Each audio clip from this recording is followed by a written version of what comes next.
मुख्यमंत्री देवेंद्र फडणवीस एका कार्यक्रमानिमित्तानं नवी मुंबईत आले होते। पावणे MIDCतील आयोजित केलेल्या साकेत महायज्ञ समारंभात त्यांनी हजेरी लावली। मानवातील रोग, लोभ, दुर्गुण नष्ट व्हावेत, आनंदी जीवन व्यतीत करता यावं यासाठी दरवर्षी या महायज्ञ सोहळ्याचं आयोजन केलं जातं। 6 ते 15 डिसेंबर असे 10 दिवस महायज्ञ सोहळा पार पडतो।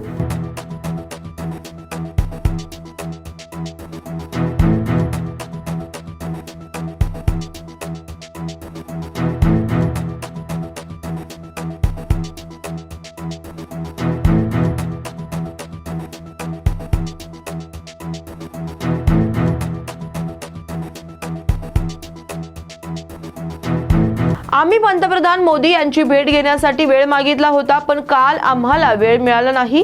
आम्हाला सोमवारी भेटण्यासाठी पंतप्रधान मोदींनी बोलावलंय। ही भेट बांगलादेशमध्ये हिंदूंवर होत असलेल्या अत्याचारांविरोधात भारत सरकारने ठोस निर्णय घ्यावा यासाठी घेण्यात येणार आहे, अशी माहिती खासदार संजय जाधव यांनी दिली आहे। पहिले तर डॉक्टर बाबासाहेब आंबेडकरांच्या पुतळ्या शेजारी असलेल्या संविधानाची जी काही विटंबना झाली त्या घटनेचा पहिले निषेध करतो। हा पूर्ण परभणीकरणीच नाही तर देशातल्या किंवा जगातल्या बाबासाहेबांना मानणाऱ्या प्रत्येक व्यक्तीनं या घटनेचा निषेध केला। यामध्ये कुठलाही दुमत असलं कारण नाही, परंतु ही घटना घडली ही अत्यंत दुर्दैवी आहे। आता तो घटना करणारा कोण आहे, कसा आहे, हे आता तपासाचा भाग आहे। त्यामुळे हा गोष्टीचा तपास व्यवस्थित झाला पाहिजे की ज्यांनी घटना केली आहे त्यापेक्षा या घटनेच्या मागे कोणी आणखीन वेगळा आहे का हे बघणं काळाची गरज आहे। कारण असा एखादा माणूस येतो आणि डायरेक्ट संविधानाचीच तोडफोड करतो, असं कसं होऊ शकतं? रस्त्यामध्ये इतके अनेक महापुरुषांचे पुतळे आहेत, दुकानं आहेत, घरं आहेत, ऑटोवाला आहे, कारवाला आहे, हे आहे ते, कोणालाच काय म्हणत नाही, डायरेक्ट इथंच कसा येतो? हा विषय महत्वाचा आहे। आणि त्यानंतर जी काही परिस्थिती उद्भवली रात्री नंतर सगळे जिल्हा प्रशासन, पोलीस प्रशासनाने येऊन, समाजातल्या लोकांनी येऊन या ठिकाणी बाबासाहेब आंबेडकरांच्या पुतळ्याला पुष्पहार अर्पण केला, सगळ्यांना शांततेचं आवाहन केलं। दुसऱ्या दिवशी बंदचं आवाहन स्वीकारलं, सगळ्या व्यापाऱ्यांनी बंदमध्ये सहभागी होण्याचं ठरवलं। त्यानंतर काही युवक, काही महिला, काही युवती ह्या ज्या काही भावना विवश झाल्या, संविधानाला हात घालणं, आज देशात आपल्या देशाचा कारभार सगळ्या संविधानावर चालतो।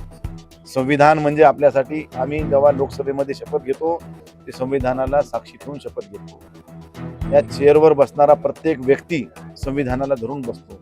त्या संविधानावर हात घालणं हा देशद्रोही असं एखाद्या वेळेस म्हणता येईल। आणि अशा ह्या देशद्रोही व्यक्तींना कठोर शासन झालं पाहिजे ही भूमिका सर्वसामान्य जनतेची आहे आणि त्यातून उद्भवलेला हा प्रसंग होता।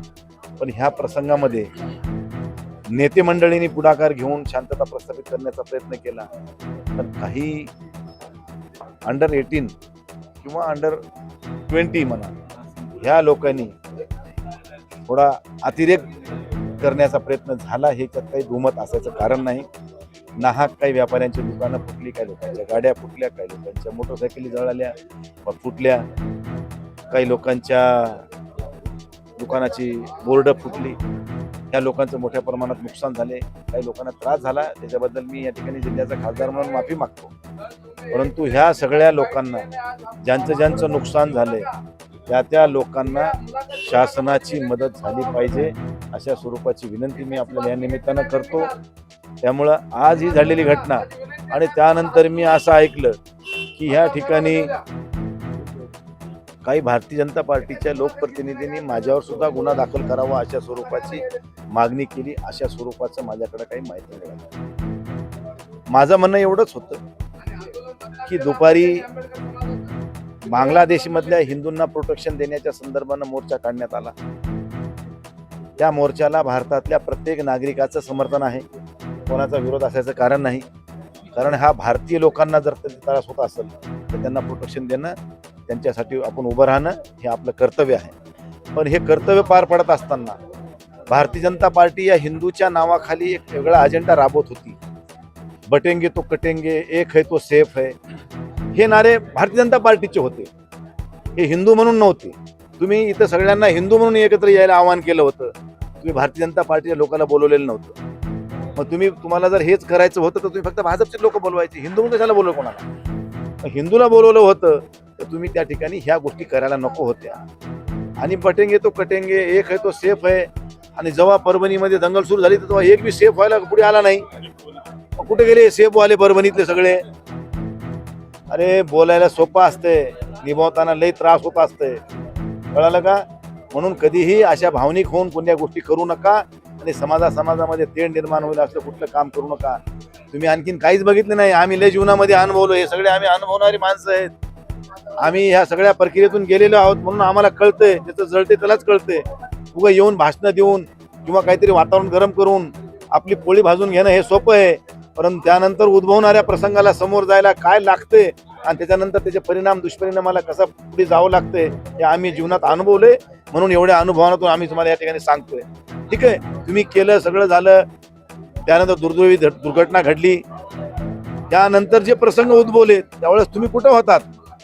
जेव्हा परभणीमध्ये तोडफोड होत होती, गाड्या फोडत होते, लोकांना त्रास होत होता, एकही भारतीय जनता पार्टीवाला पुढे आला नाही. माईचा लाल, याचा मला आपल्याला निषेध करायचा या गोष्टीचा. तेव्हा कुठे गेली तुमची मर्दुमकी? कुठे गेले तुमचं सेफ? हे सेफ तेव्हा नव्हतं तुम्ही. मग सगळं झालं जिकडे तिकडे शांतता, मग येऊन लोकच काय झालं? अरे त्याचं वासून गेलं ना सगळं, त्याचं नुकसान झालं, त्याचं घर जळालं, कोणाची गाडी जळाली, काय झालं? बघा, ह्या गोळण्यामागं कोण आहे हे आता हे पोलीस तपासाचा भाग आहे. हे मी कोणावर ॲलिगेशन केले नाहीत किंवा मी कोणावर ॲलिगेशन करणार नाही, परंतु हे घटना बाबासाहेबाच्या संविधानाची जी दुर्घटना घडली आहे, ज्याच्या त्यांनी तोडफोड करण्याचा प्रयत्न केला आहे, ह्याच्या मागं कोण आहे, ह्याचा बोलीचा धनी कोण, हा शोधणं आता ही काळाची गरज आहे. मी कालही प्रतिक्रिया दिली. मी देवेंद्र फडणवीस साहेबांनाही फोन केला होता. मी जे बोललो ते केलं आणि फोन केल्यानंतर त्यांच्या पीएनी फोन उचलला आणि ते म्हणले की बाबा ह्या नंबरवर नाही, तुम्ही दुसऱ्या नंबरवर, मला नंबर द्या, मी त्याच्यावर बोलतो. त्यांच्याकडून मला नंबर पुन्हा आला नाही आणि माझं काही पुन्हा बोलणं झालं नाही. मी आज अमित शहांना देखील पत्र दिले की बाबा ह्या घटनेचा सखोल तपास झाला पाहिजे आणि जे कोणी दोषी असतील, मग ते कुठलाही असो, किती 30 मार्क असू द्या, त्याच्यावर कठोर शासन झालं पाहिजे आणि त्याला मध्ये तुरुंगात टाकून त्या ठिकाणी लोकांना न्याय दिला पाहिजे, अशा स्वरूपाची मागणी मी या ठिकाणी. पण माझ्यावरच गुन्हा दाखल करा. मी काय दिल्लीमध्ये मी काय दुर्घटना करायला होतो का? मी काय कशात भाग होता माझा काय? म्हणजे आता उगाचच कोणाचं तरी बघायचं. म्हणजे ह्यांना भारतीय जनता पार्टीवाल्याला नेमकं काय साध्य करायचंय हेच मला कळत नाही. भारतीय जनता पार्टीच्या एक जबाबदार लोकप्रतिनिधीनं आमच्यावर कारवाया करावं म्हणावं म्हणजे आता ही शोकांतिका. बाकी जास्त बोलत नाही. शेवटचा प्रश्न की उद्धव ठाकरेंचे खासदार पंतप्रधान मोदींना भेटले अशी चर्चा सुरू आहे, काय सत्य आहे? आज आम्ही देशाच्या पंतप्रधानांना शिवसेनेचं शिष्टमंडळ भेटायला गेलं होतं, पण आम्हाला त्यांची भेट मिळाली नाही. त्यांनी आम्हाला सोमवारची वेळ दिलेली आहे. बांगलादेशामधल्या हिंदूला संरक्षण द्यावं आणि त्यांना त्या ठिकाणी जी काही मदत लागेल ती करावी, पण त्यांचे होणारे हाल थांबवण्याच्या पार्श्वभूमीवर आमचं शिवसेनेचं शिष्टमंडळ पंतप्रधानांना भेटणार आहे, ह्याच्यामध्ये काही दुमत नाही. ऑपरेशन लोटस सारखं काही चालू आहे? ऑपरेशन लोटस हे परभणीमध्ये आज थांबवण्याचं आता तुम्ही सरळ शांतता समितीच्या बैठकीत ऐकले, त्यामुळे आता त्याच्यावर भाष्य करणार नाही. पण ह्या ठिकाणी ज्यांचं नुकसान झालंय त्यांना मात्र नुकसान भरपाई मिळाली पाहिजे. ही नैतिक जबाबदारी प्रशासनाची आणि शासनाची दोघांची बी आहे आणि त्यांनी ती पार पाडावी, अशा स्वरूपाची विनंती मी आपल्याला या निमित्तानं करतो. महायुतीमधील भाजप, शिवसेना, राष्ट्रवादी काँग्रेस या तिन्ही पक्षात बंजारा समाजाचे आमदार आहेत. मराठा, मुस्लिम या समाजात नंतर बंजारा समाजाची संख्या सर्वाधिक आहे. तीनही पक्षात बंजारा समाजाचे आमदार असल्याने मंत्रिपद देण्यात यावं अशी मागणी माजी खासदार हरिभाऊ राठोड यांनी केली आहे. या निवडणुकीत बंजारा समाज हा महायुतीकडे वळला याचा विचार महायुतीने करावा अशी अपेक्षा माजी खासदार हरिभाऊ राठोड यांनी केली आहे. बंजारा समाजाची लोकसंख्या महाराष्ट्रात सगळ्यात अधिक आहे. म्हणजे मुस्लिम मराठ्यांच्या नंतर बंजाराच मोठा संख्येने आहे आणि अशा परिस्थितीत तिन्ही पक्षाकडे आमदार आहेत. भाजप, शिवसेना एकनाथ शिंदे आणि राष्ट्रवादी काँग्रेस अजित पवार यांच्याकडे खरं म्हणजे तिन्ही पक्षांनी एक मंत्री द्यायला पाहिजे अशी परिस्थिती आहे. अशा परिस्थितीमध्ये डावलण्याचा प्रयत्न जर केला तर हा जो बंजारा समाज मोठ्या प्रमाणामध्ये महायुतीकडे वळलेला होता तो भविष्यामध्ये फार त्यांना नाराजी येईल आणि म्हणून आमची मागणी आहे, मी समाजाच्या तर्फे मी मागणी करतो की खरं म्हणजे तिन्ही पक्षांनी एक मंत्री दिला पाहिजे. पेनाचे टोपण गिळाल्याने पहिले शिकणाऱ्या विद्यार्थिनीचा दुर्दैवी मृत्यू झालाय. धुळे तालुक्यातील निमखेडी जिल्हा परिषद शाळेत ही धक्कादायक घटना घडली आहे. पेनाचं टोपण श्वसन नलिकेत अडकल्यानं अर्चना खैरनार या 7 वर्षीय विद्यार्थिनीचा दुर्दैवी मृत्यू झालाय. अर्चना खैरनार हिनं गिळलेलं पेनाचं टोपण काढण्याचा प्रयत्न शिक्षकांनी केला, तर त्यांना त्यात यश नाही आलं. अखेर जिल्हा रुग्णालयात दाखल केले असता डॉक्टरांनी अर्चना खैरनार हिला मृत घोषित केलं. अर्चना खैरनार या 7 वर्षीय विद्यार्थिनीच्या दुर्दैवी मृत्यूमुळे निमखेडी गावात एकच हळहळ व्यक्त केली जाते. आज जिल्हा परिषद शाळा निमखेडी या ठिकाणी इयत्ता पहिलीची विद्यार्थिनी अर्चना खैरनार या मुलीने लिहिताना पेनने लिहिताना व तो पेनाचं जे टोपण असतं ते तोंडात घातल्याने ते तिच्याकडून श्वासनलिकेत अडकलं. ते अडकल्यानंतर आमच्या लक्षात येताच लगेच सरांनी वर्ग शिक्षकांनी तिला काढण्याचा खूप प्रयत्न केला. त्यांच्या पद्धतीने सगळं लगेच आम्ही त्याच्या आजीला बोलवून सिव्हिल हॉस्पिटलला एक 10 मिनिटाच्या आत आम्ही तिला ॲडमिट केलं.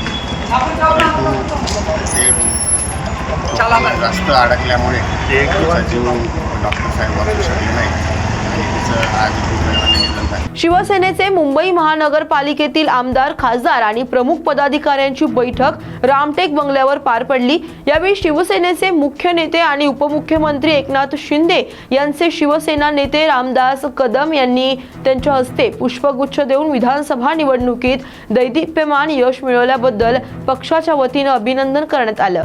तसंच आगामी मुंबई महानगरपालिका निवडणुकीच्या अनुषंगाने उपमुख्यमंत्री एकनाथ शिंदे यांनी उपस्थित पदाधिकाऱ्यांना मार्गदर्शनही केलं.